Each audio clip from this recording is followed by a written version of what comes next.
नमस्कार विद्यार्थियों। आज हम बात करेंगे भारत की भूगर्भिक संरचना के भाग 2। पहला वीडियो जिसमें हमने चर्चा की थी कि भूवैज्ञानिक संरचना की इम्पोर्टेंस क्या है तथा भूवैज्ञानिक संरचना का जो हम वर्गीकरण करते हैं वो वर्गीकरण किस प्रकार किया जाता है। उसी वर्गीकरण के अंतर्गत हमने कल जो बात की उसमें पुराक्रैम्बियन सेलों में आर्कियन समूह की सेलों की हमने चर्चा कर ली थी तथा जो उसका दूसरा भाग है धारवाड़ क्रम की सेलें, उसके अंतर्गत हम चर्चा कर रहे थे। तो धारवाड़ क्रम की सेलों में भी दो उप विभाजन किए जाते हैं, प्रायद्वीपीय धारवाड़ की सेलें और प्रायद्वीप के बाहर की जो धारवाड़ क्रम की सेलें हैं। तो प्रायद्वीपीय धारवाड़ सेलों पर हमने चर्चा कल कर ली थी। आज हम बात करेंगे प्रायद्वीप के बाहर भाग में जो धारवाड़ चट्टानें पाई जाती है वह चट्टानें किन किन क्षेत्रों में पाई जाती है। और तो हम शुरू करते हैं। आज हम जिन धारवाड़ चट्टानों की बात कर रहे हैं, कल भी हमने चर्चा की थी कि धारवाड़ क्रम की चट्टानें कैसे बनी। तो धारवाड़ क्रम की चट्टानों के बनने का जो सबसे महत्वपूर्ण आधार है वो है पृथ्वी के निर्माण के समय सबसे पहले जो बनने वाली चट्टानें हैं जिनको हम आर्कियन समूह की सेल संरचना कहते हैं, उनके अपर्दन और अन्य स्थान पर निक्षेपण की जो प्रक्रिया है उसके अंतर्गत ही धारवाड़ सेलों का निर्माण होता है। अब हम बात करते हैं भारत में प्रायद्वीप के बाहरी क्षेत्रों में ऐसे कौन कौन से भाग है जहाँ धारवाड़ क्रम की सेलें पाई जाती है। तो उसमें सबसे महत्वपूर्ण अगर हम सबसे पहले लें तो पश्चिमी हिमालय प्रदेश, उसमें लद्दाख, जास्कर, गढ़वाल, कुमायूं जो पर्वत श्रेणियाँ हैं उसमें मुख्य रूप से हमें बाह्य प्रायद्वीपीय क्रम की चट्टानें धारवाड़ सेल समूह मिलते हैं।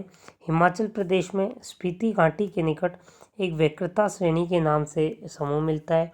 कश्मीर में सेल खाला श्रेणी के नाम से एक समूह मिलता है तथा असम के पठारी भाग में शिलांग श्रेणी के रूप में एक समूह मिलता है। तो अगर हम भारत के मानचित्र के आधार पर इस क्षेत्र का अध्ययन करें तो आप देखेंगे कि मुख्य रूप से जो हमारा उत्तरी हिमालय रीजन है जिसमें सबसे पहले खंड की हम बात करते हैं, तो ये जो भाग है हमारा पश्चिमी हिमालय प्रदेश, उसमें जो ये संपूर्ण क्षेत्र है लद्दाख, जास्कर, गढ़वाल, कुमायूं रीजन, इस क्षेत्र में मुख्य रूप से ये बाह्य प्रायद्वीपीय सेल समूह पाई जाती है। हिमाचल प्रदेश की जो वक्रता श्रेणी वो भी इसी भाग में सम्मिलित हो जाती है।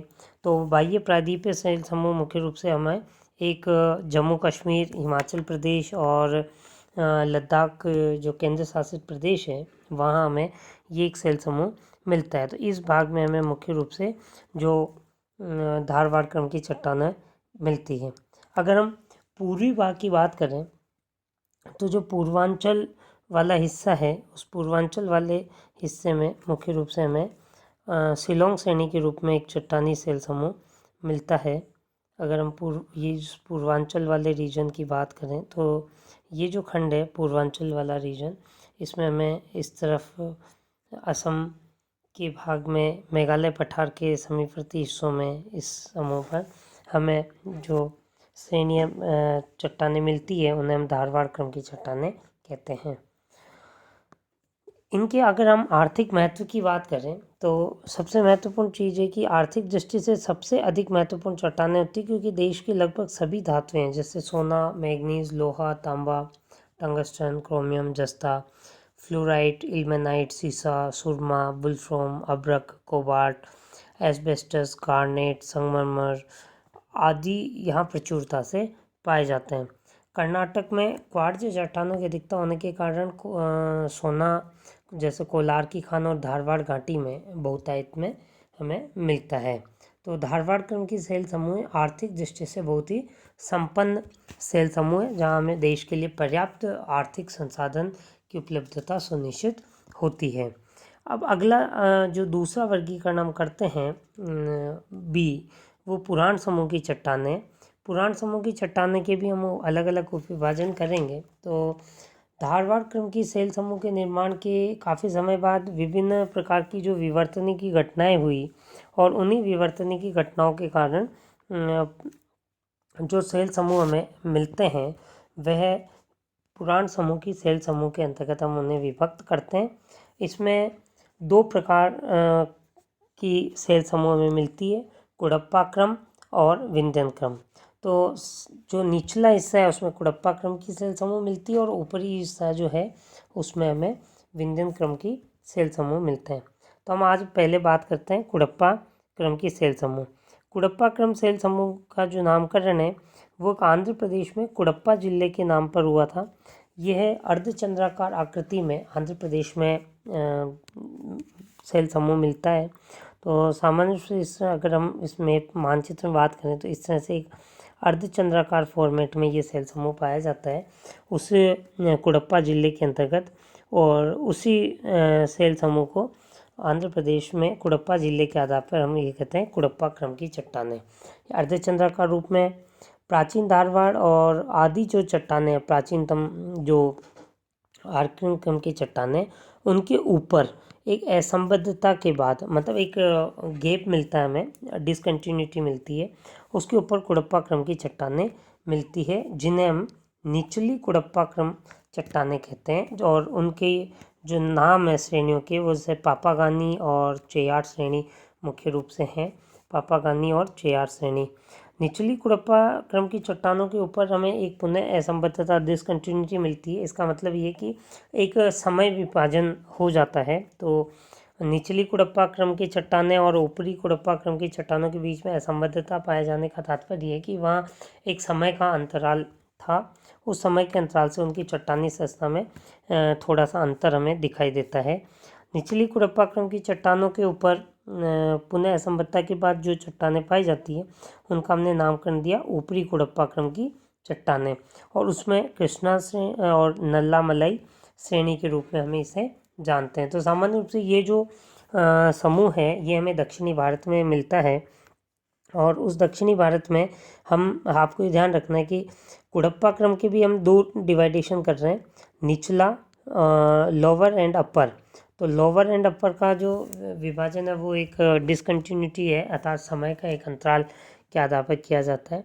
इसका क्षेत्रफल लगभग 22,000 वर्ग किलोमीटर क्षेत्र में ये सेल समूह पाए जाते हैं। अगर वितरण की बात करें तो आंध्र प्रदेश में मुख्य रूप से इसका वितरण हमें मिलता है। इसके अलावा छत्तीसगढ़ में हमें इसका वितरण मिलता है। राजस्थान में कुड़प्पा क्रम की सेल समूह पाई जाती है। महाराष्ट्र में कुड़प्पा क्रम की सेल समूह पाई जाती है। तमिलनाडु में कुड़प्पा क्रम की सेल समूह और हिमालय के कुछ भागों में। तो मुख्य रूप से दक्षिणी भारत की अगर बात करें तो तमिलनाडु, आंध्र प्रदेश मुख्य राज्य हैं जहाँ कुड़प्पा सेल समूह है। अगर हम फिर उत्तर की बात करें इन दोनों राज्यों से तो महाराष्ट्र, छत्तीसगढ़ और राजस्थान में सेल समूह मिलते हैं और सुदूर हिमालय में के भी कुछ भागों में हमें कुड़प्पा क्रम के सेल समूह दिखाई देते हैं।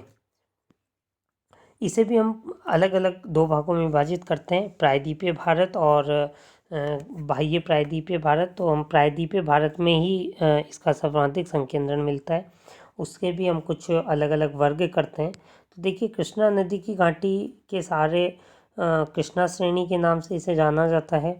नल्ला मलाई की पहाड़ियों के क्षेत्र में इसे नल्ला मलाई श्रेणी के नाम से जाना जाता है। चेयार नदी की घाटी में इसे चेयार श्रेणी के नाम से जाना जाता है। पापागानी नदी घाटी में इसे पापागानी श्रेणी के नाम से जाना जाता है। पूर्वी राजस्थान में अजमेर, पश्चिम मेवाड़, अलवर, अजबगढ़, एरिनपुरा, उत्तर और पश्चिमी मध्य प्रदेश में रीवा, विजावर, ग्वालियर, छत्तीसगढ़, ये जो पूरा भाग है इसमें भी हमें कुड़प्पा सेल समूह की चट्टानें मिलती है। और राजस्थान में जो कुड़प्पा सेल समूह पाया जाता है उसे हम दिल्ली श्रेणी के नाम से जानते हैं। तो राजस्थान में आपको ये ध्यान रखना है कि कुड़प्पा क्रम की जो चट्टानें वो किस नाम से जानी जाती है, दिल्ली श्रेणी के नाम से जानी जाती है। कुछ बिखरे रूप में कर्नाटक के बेलगांव व गोदावरी की मध्यवर्ती घाटी में भी हमें कुड़प्पा क्रम की सेल संरचना मिलती है। अगर बाह्य प्रायद्वीपीय भारत की हम बात करें तो कश्मीर और हिमाचल प्रदेश में हमें कुड़प्पा क्रम के सेल समूह दिखाई देते हैं, चट्टानी समूह मिलता है। अगर हम आर्थिक महत्व की दृष्टि से बात करें तो इन सेल समूह का आर्थिक महत्व न के बराबर है। इसलिए हम कुडप्पा सेल समूह के लिए कहते हैं कि आर्थिक दृष्टि से महत्वपूर्ण नहीं है। इनमें खनिज भंडार बहुत ही कम मात्रा में मिलता है। आंशिक रूप से इससे लोहा, मैग्नीज, कुडप्पा और कुर्नूल जिलों में एस्बेस्टस, टाट, बालू पत्थर, चूना पत्थर बहुत ही कम मात्रा में प्राप्त होता है। पूर्वी राजस्थान में ज़रूर तांबा, कोबाल्ट और रागा इन सेल समूह से हमें मिलता है। लेकिन अगर हम कंपैरेटिवली धारवाड़ क्रम की सेल समूह की और कुडप्पा सेल समूह का अध्ययन करें तो धारवाड़ में खनिजों की बहुतायता है, लेकिन कुडप्पा क्रम में खनिज प्रमुखता नहीं मिलती, इसलिए इनका आर्थिक दृष्टि से महत्व न के बराबर है। हम अगले वीडियो में विंध्यन क्रम की सेल संरचना के बारे में अध्ययन करेंगे। धन्यवाद।